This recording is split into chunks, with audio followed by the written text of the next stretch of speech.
Hello guys, this is Pini Homestead. Ngayon summer. Sobrang init ngayon guys dito sa ating farm. Yan nag-weeding, yan, nagtatabas tayo ng mga damo. Kasi sinamantala natin guys na mainit.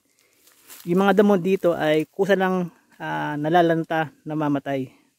Yan, kung nakikita nyo, malinis nun sa area na yan. Ngayon, meron tayong i-update dito ngayon. Yung ating tanim na bignay. Sa ngayon, namumulaklak siya. Yan, ito. Yan, kung tanawin nyo, kung kita nyo yung mga bulaklak niya. Yan.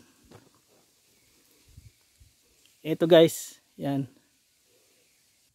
Amoy na amoy yung amoy ng bulaklak ng bignay. Medyo hindi siya ganun kaya-aya, medyo parang may kaunting bantot o kunting mabantot lang yung amoy niya. Yan.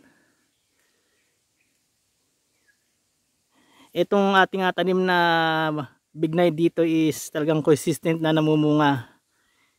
Yan, mga estimated ko mga June ay magiging bunga na itong mga bulaklak ng bignay.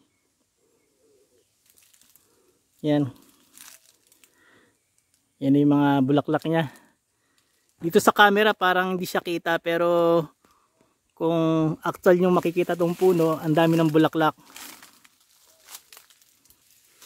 Yan, ito. Maski dito sa parang mga shoots niya, oh. Yan, may mga bulaklak na ng bignay. Yan. Yan, at least nag-autofocus yung camera natin. Yan. Ito pa yung mga shoots. Actually pwede ito itanim eh.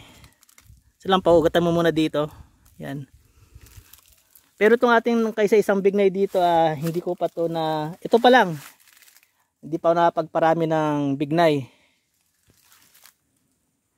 Yan, di mo kahit tayo nandun sa kubo, amoy na amoy yung bulaklak ng bignay. Yan, pero parang medyo kaiba amoy niya, di ba? Medyo mabantot. Yan, napapansin natin yung itsura ng puno ng bignay. Kakaiba kapag talaga pag tag-init, parang medyo siya, lanta. Tsaka iba yung kulay ng dahon niya.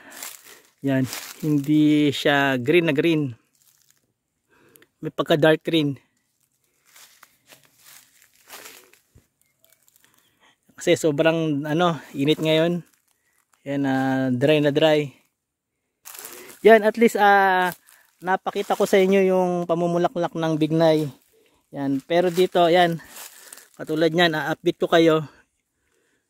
Yan. Pero iba, nag-develop na. Naging iba, bunga na siya, oh. Pero maliit pa. Yan. Pero yung iba, bulaklak pa. Yan. Yan, ito guys yung ating update ng ating bignay tree. Yan, ang season ng pamumunga niya ay June. Yan. Pagdating ng June, hinog na yung bunga ng bignay. Ayan mga ka-homestead, itong ating update dito sa ating kaisa-isang puno ng bignay tree. Yan. Kaya don't forget, like, share, subscribe.